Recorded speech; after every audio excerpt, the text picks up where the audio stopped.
सत्य संगम to all of you. आज हम लोग चित्त का एक और कॉन्नोटेशन के बारे में बात करेंगे, जिसको हम लोग कहते हैं स्मृति, मेमोरी। ये भी चित्त का ही काम है। मेमोरी हमारे कहीं ब्रेन के किसी हिस्से में नहीं रहती, बल्कि हमारे चित्त के अंदर रहती है। अब तो क्वांटम फिजिक्स ने ये सारी चीजें खत्म कर दी हैं कि ब्रेन के किसी हिस्से में रहती है। क्वांटम फिजिक्स कहता है कि न्यूरॉन है जिसमें रहते हैं, और न्यूरॉन से एसिटिल कोलिन और दूसरे हार्मोन्स निकलते हैं, जो कि एक दूसरे न्यूरॉन के जरिए से ट्रांसफर होते रहते हैं। वहां पर स्टोर होने की कोई जगह नहीं है। तो फिर ये स्टोरेज कहाँ होता है मेमोरी का?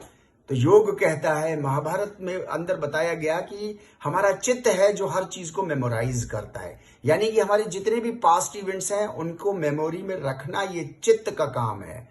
तो चित्त जो है वो हमारी मेमोरी भी रखता है, स्मृति रखता है, और इसी के जरिए से जो है वो हम अपने पास्ट कॉन्सेप्ट्स को, पास्ट इवेंट्स को हम जो है वो याद रखते हैं। और जब हमको वो याद आ जाती हैं चीजें, जब हमको जो है वो जरूरत पड़ती है, तो उन चीजों को हमारा चित्त जो है वो हमको निकाल करके दे देता है। इसी तरीके के और बहुत सारे कॉन्सेप्ट्स को समझने के लिए योग में आप हमारे साथ हर संडे को सुबह 11 बजे से 12:30 बजे तक समस्त परिवारजनों के साथ और दोस्तों के साथ जरूर हमको ज्वाइन करिए, ताकि हम योग दूसरे इंसानों तक, पूरी दुनिया तक हम पहुंचा दें।